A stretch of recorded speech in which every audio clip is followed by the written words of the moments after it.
الحمد لله وكفى وسلام على عباده الذين اصطفى أعوذ بالله من الشيطان الرجيم بسم الله الرحمن الرحيم ذلك الكتاب لا ريب فيه هدى للمتقين صدق الله العظيم الحمد لله আল্লাহ পাকের দরবারে লাখ কোটি শুকরিয়া যে মহান রব্বুল আলামিন আজকে জুমার আপনাকে আমাকে আল্লাহ তাআলার ঘরের মধ্যে দিয়ে আল্লাহ তাআলার হুকুম পালন করার জন্য আগে আসার তৌফিক দান করতেন। আসতে পারছি এই জন্য শুকরিয়া দেবি আলহামদুলিল্লাহ। আল্লাহ তাআলার যে বান্দাবান্দি আল্লাহ তাআলার নিয়ামত পায়া শুকরিয়া আদায় করে আল্লাহ তাআলা ওই বান্দাবান্দিকে আরো বেশি বেশি নিয়ামত আদায় করার তৌফিক দান করেন। অন্তরে যে বান্দাবান্দি নিয়ামত কিছু হয় না তাহলে হয় আল্লাহ তাআলা তার থেকে নিয়ামত কিছু নিয়ে নেয় না, যেমন কঠিন আযাবে থেকে গ্রেফতার করেন। সে নিজে বুঝতে পারে না আসলে সে কিসের আযাবের মধ্যে আছে। আযাব বলতে এটাই বোঝানো হয়েছে যে অর্থ সম্পদ তার প্রতি বা তার সন্তানের মধ্যে সুস্থ হওয়া এরকম না, সে দিন থেকে বঞ্চিত থেকে আল্লাহ তাআলার হুকুম পালন থেকে বঞ্চিত হওয়াটাই সবচেয়ে বড় গজব। আল্লাহ তাআলা দিন থেকে সে বঞ্চিত হয়ে আমল করতে পারে। হাকিকত কি, বাস্তবতা কি, আমরা একদম ছিলাম না, এটাই বাস্তবতা। আবার থাকতাম কিন্তু হাইয়ু আল্লাহু কাইয়্যুম, আল্লাহ তাআলাই একমাত্র স্থায়ী ছিলেন, অনন্তকাল ছিলেন, আমরা ছিলাম না। আবার আল্লাহ তাআলাই থাকবেন চিরঞ্জীব, কাইয়্যুম তিনি। আমাদের নাম গন্ধ নিশানা কিছুই থাকতো না, ছিলও না। বাস্তবতা হাকিকত হচ্ছে এটাই। এজন্য যদি চিরস্থায়ীভাবে আমি কিছু করতে চাই তাহলে নেক আমল, আমার নেক আমলটা চিরস্থায়ী হয়ে যেত। নবী সুলাইমান আলাইহিস সালাম তিনি তক্তার উপরে উঠিয়া রাজত্ব করছে, বিচরণ করে। তক্তা তার তিনাকে হেলিকপ্টারের মধ্যে নিয়ে যেতে এক রাষ্ট্র থেকে অন্য রাষ্ট্র, সারা দুনিয়া ঘুরিয়ে তিনি রাজত্ব করছেন। সুলাইমান আলাইহিস সালাম জিনেরও বাদশা, মানুষের বাদশা, সব কিছুর বাদশা, হাওয়া বাতাসেরও বাদশা, বাতাসও তিনার কথা শুনতেন। এই সুলাইমান আলাইহিস সালাম তিনি একদিন যাইতেছিলেন এই উড়ন্ত তক্তের উপরে বসে। এক কৃষক কৃষি কাজ করে, সে উপর দিকে তাকায় এই তক্তে সুলাইমান দিকে বলতেছিল যেই এই কথা বলছে বাতাসে এই সুবহানাল্লাহ আওয়াজ সুলাইমান আলাইহিস সালামের কানে পৌঁছে গেছে এবং সাথে সাথে সুলাইমান আলাইহিস সালাম ওই কৃষকের এখানেই নামছে। সত্য ভয় পেতেছে, না জানি কোন ভুল বা বেয়াদবি করছি না, আমার এখানে আমার যাই তোমার পরিচয়, তুমি আমাকে কি বললা? সে ভয়ে ভয়ে বলতেছে আসলেই বাদশা আমি তো এমন কিছু বলি নাই। এই যে আপনি তক্তা দিয়ে উড়ে যাইতেছেন, কোনো ইঞ্জিল নাই, কিছু নাই, তখন তো এগুলোর কল্পনাও ছিল না। ইন্ডিয়া কোনো কিছু ছাড়াই যে এই যে পাচ্ছেন আপনি এইভাবে তত্ত্বের উপরে বসে যাইতেছেন, এটা দেখার পরে আল্লাহ তাআলার বরত্ব প্রকাশ আমার ভিতর থেকে এসে গেছে। আমি সুবহানাল্লাহ বলছি। এটা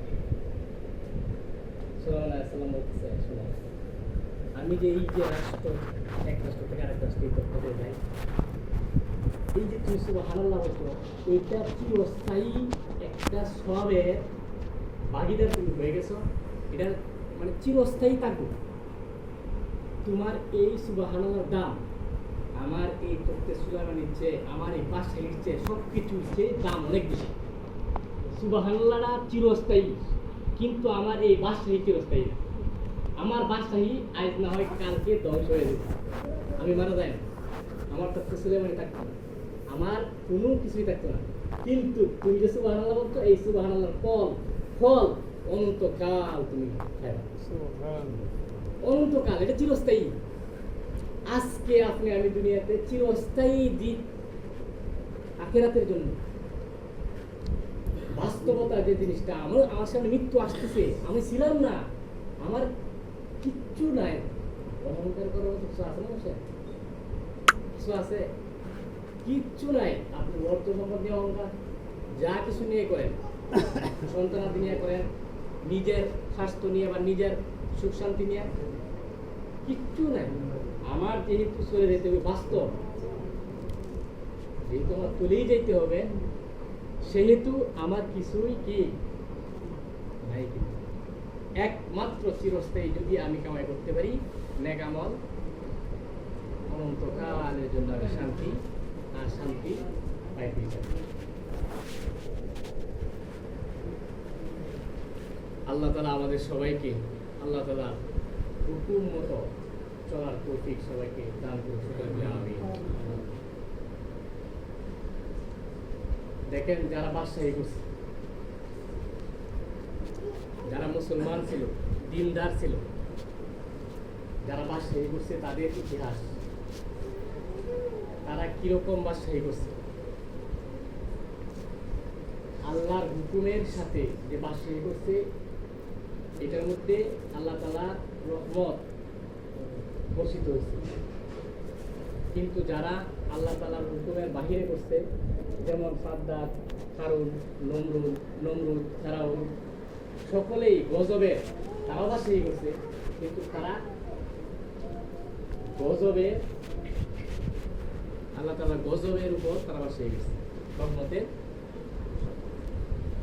যদিও তারা বাদশা ছিল, কিন্তু আজকে দেখেন তারা অসহায়, তাদের কিছুই নেই। তারা যে কিরকম নিঃস্ব, এটা একমাত্র তারাই বুঝছে।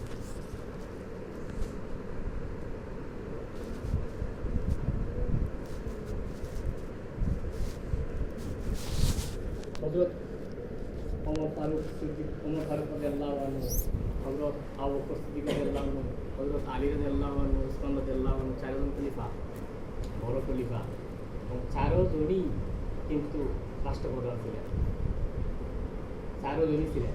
কিন্তু দেখেন, তারা রাষ্ট্র পরিচালনা করার সময় কোনোদিন তাদের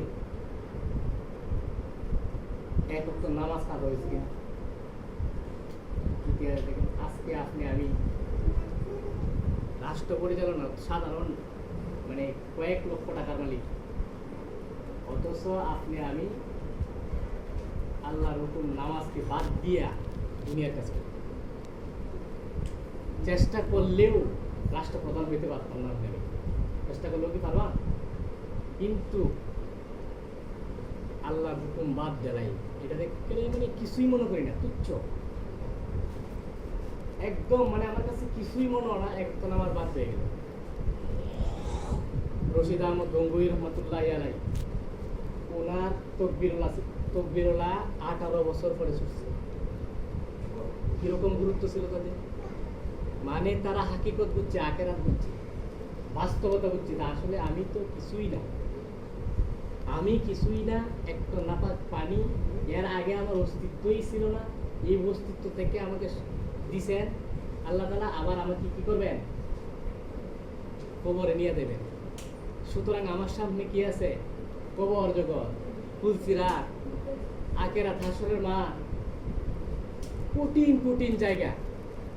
যেহেতু এত কষ্টের বিষয় আমার সামনে আছে, আমি কিভাবে এই দুনিয়া আনন্দ প্রতি থাকতে পারি? আল্লাহর হুকুম বাদ দিয়ে কিভাবে আমি থাকতে পারি? একজনের ফাঁসির হুকুম হয়ে গেছে, তার ফাঁসি হুকুম হয়ে গেছে, 7 দিন পরে তার ফাঁসি নিশ্চিত। তার কাছে কি দুনিয়ার আর কোনো কিছু মজা লাগবে? কোনো কিছু মজা লাগবে? আপনি আমার ফাঁসির হুকুম তো হয়ে রয়েছে, হইতে পারে আগামী আজকে 24 ঘন্টার ভিতরে আমার মৃত্যু হইতে পারে। এরপরেও কি আমার চিন্তার পরিবর্তন হয়েছে? পরিবর্তন কি আমার হয়েছে? আমার কাজ বলতেছে হইতেছে না, হয় নাই। আমার চিন্তার পরিবর্তন হয়নি, আমার কাজে বলতেছে। আমি যে কাজ করতেছি, আমার কাজই প্রমাণ যে আমি কতটুকু পিছায় আছি। ভাবতেছি যে দুনিয়াতেই বা অনেকদিন, আসলে দুনিয়াতেই না। দেখতে না দেখতে দুনিয়া শেষ হয়ে যাবে। জ্ঞান, নিজেকে নিজে জ্ঞানী মনে করা এবং জ্ঞান আমাকে বাঁচাবে, এরকম একটা শয়তান ঢোকা যায়। আসলে শয়তান কিন্তু জ্ঞানী ছিল, আলেম ছিল, আবেদ ছিল। আলেম হইলেও এলেমে আমাকে বাঁচাবে, এটাও ভুল ধারণা। আমার জ্ঞানে আমাকে বাঁচাতে পারে না। শয়তানও কিন্তু জ্ঞানী ছিল, আলেম ছিল, শয়তানও কিন্তু বাঁচতে পারে নাই। আমাকে আল্লাহর হুকুম, কোরআন এবং সুন্নাহর ভিতরে আমি থাকার চেষ্টা করব। মেহেরবানি করে আল্লাহ তাআলা আমাকে বাঁচাইবে। আমার জ্ঞান আমাকে বাঁচাতে পারবে। আমি ইহার রাস্তার উপরে থাকবো। আল্লাহ তাআলা প্রথমেই, এটা যে আল্লাহর কিতাব কোরআন, এর মধ্যে কোন সন্দেহ নেই। আল্লাহ প্রথমেই আল্লাহ তাআলা কি করছেন? সর্বপ্রথমেই আল্লাহ তাআলা চ্যালেঞ্জ বসাই দিয়েছেন। প্রথম আয়াতই চ্যালেঞ্জ, যালিকাল কিতাবু লা রাইবা ফি, এই কিতাবের মধ্যে কোনো সন্দেহ নেই। কবি সম্রাট ইমরুল কায়েস, তিনাকে অনেক লোকেরা গেছে তেনার কাছে যে তুমি তো কবি সম্রাট, বড় কবি, তুমি তো সব কিছু বানাইতে পারো, এই কোরআনের মতো দরকার নাই, কোরআনের একটা ছোট্ট সূরার মতো একটা সূরা বানায় দাও। সে চেষ্টা করছে ইন্না আতাইনাকাল কাউসার, এই সূরাটার মতো একটা ছোট্ট সূরা বানানি। অনেক দিন চেষ্টা করছে, গাম ধরাইছে, চেষ্টার পরে সে আয়াত একটা বানাইছে, আয়াত একটা লাস্টে বানাইছে, কিন্তু এই আয়াতের অর্থ হইছে এটা সত্যি মানব রচিত না, এটা আল্লাহ তাআলার প্রদত্ত কিতাব। তার আয়াতের অর্থ হাযাল কুরআন ইন্না লা কাল বাশার, মানে মানুষ রচিত না, এটা আল্লাহ তাআলার কিতাব। এটাকে কেউ একটা আয়াত এর পরিবর্তন করতে, একটা অক্ষর, একটা নকশা পর্যন্ত পরিবর্তন করতে পারবে। এটা কার কন্যা হইছে? যার পিতা দুনিয়াতে আসার আগেই পিতা চলে গেছে, আল্লাহ তাআলা পিতাকে নিয়ে গেছে। মাও মারা গেছে ছোটবেলা, মাতাও মারা গেছে, পিতা মাতা কেউ নাই, এতিম। এতিম একটা সন্তানের পড়াশোনা, মা বাবা থাকলেই তো পড়াশোনা হয় না, এতিম। এরপরে আস্তে আস্তে বড় হয়েছেন, বড় হওয়ার পরে 40 বছর পর্যন্ত পড়াশোনা, ধারে কাছে লিখতেও পারেন না, উম্মি, মূর্খ, দুনিয়ার দিক থেকে, পড়াশোনার দিক থেকে কারো কাছে যান নাই।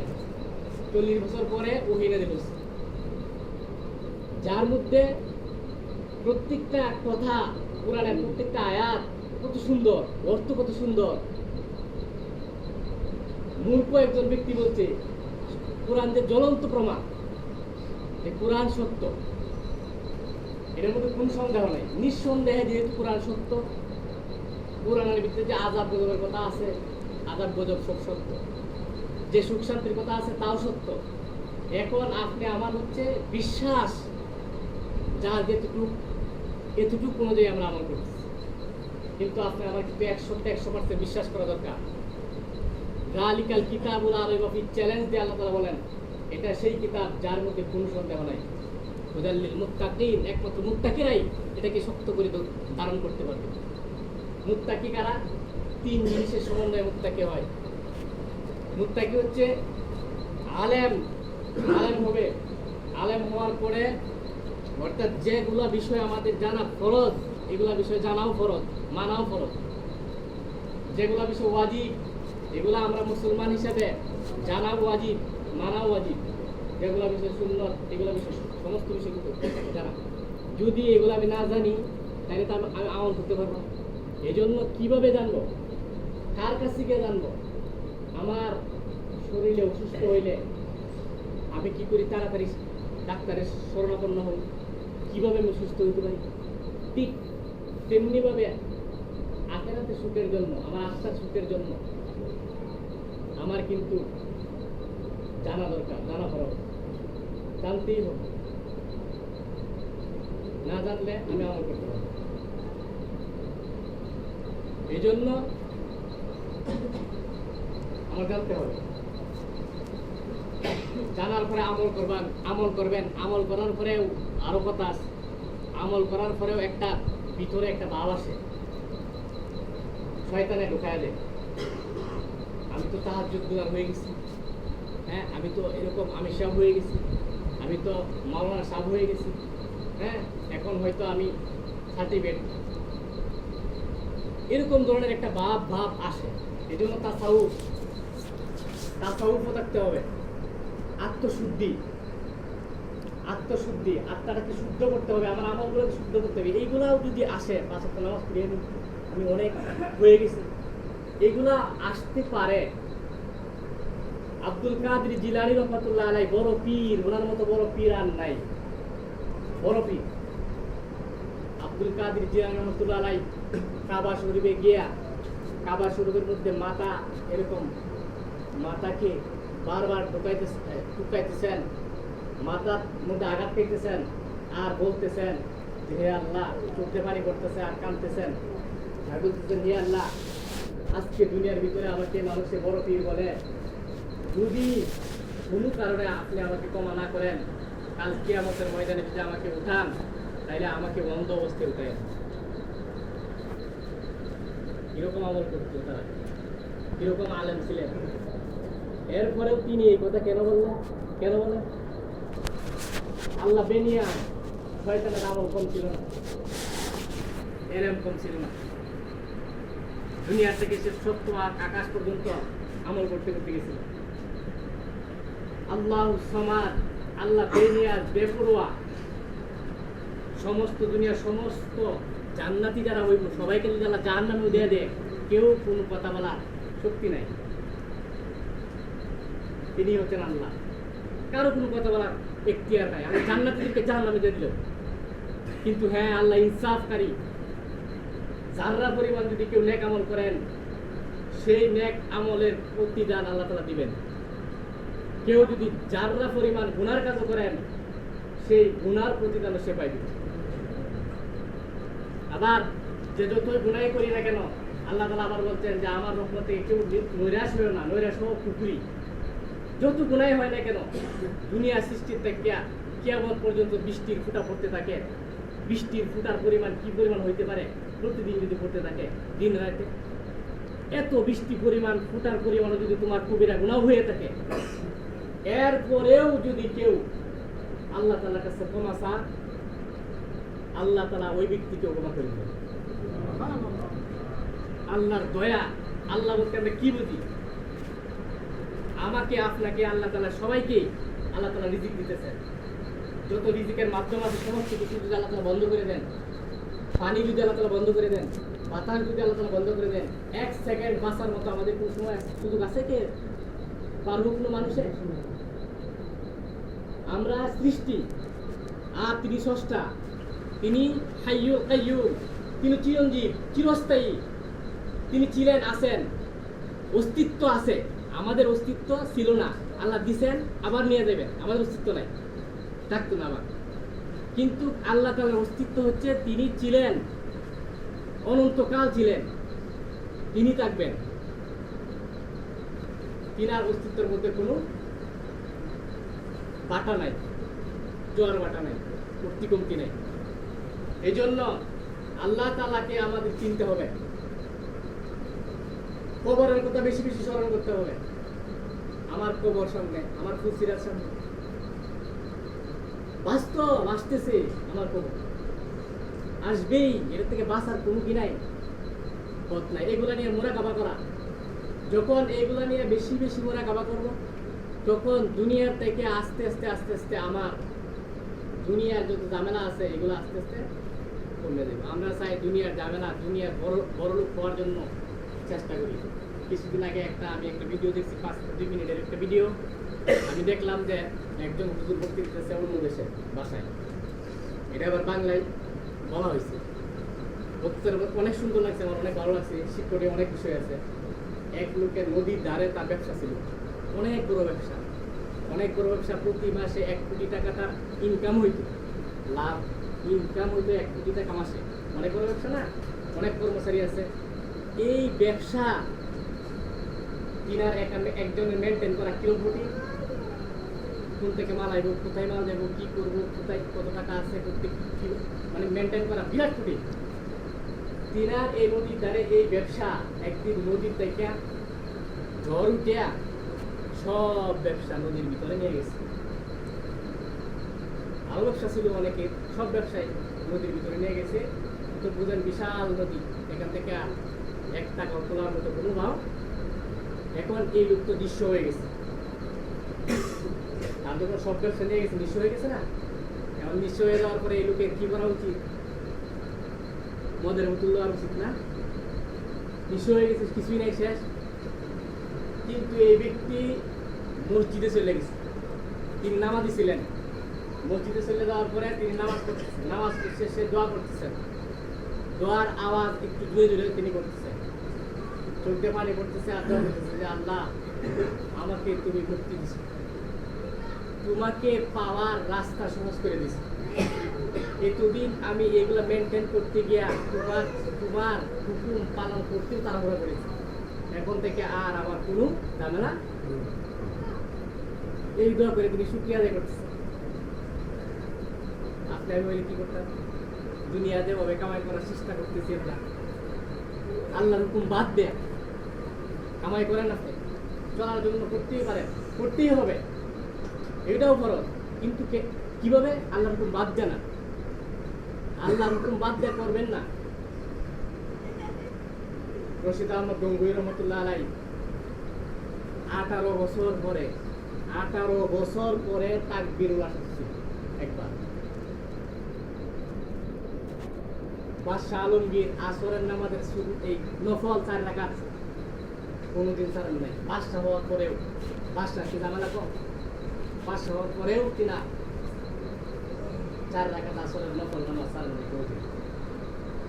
তারা পারছে, আমরা কেন পারি না? আসলে এই যে কোরআন হাদিস স্যার আলোচনা শুনি, এক কান দেয়া আর এক কান দেয়া বাহির করে দিই, এক কান্দে শুনি আর এক কান্দে বাহির করে দিই, এগুলোকে বিশ্বাস করি না, অন্তরে বিশ্বাস করি না, এগুলো নিয়ে চিন্তা ফিকির করি না। অথচ এগুলো নিয়ে চিন্তা করাই হচ্ছে মানুষের কাজ।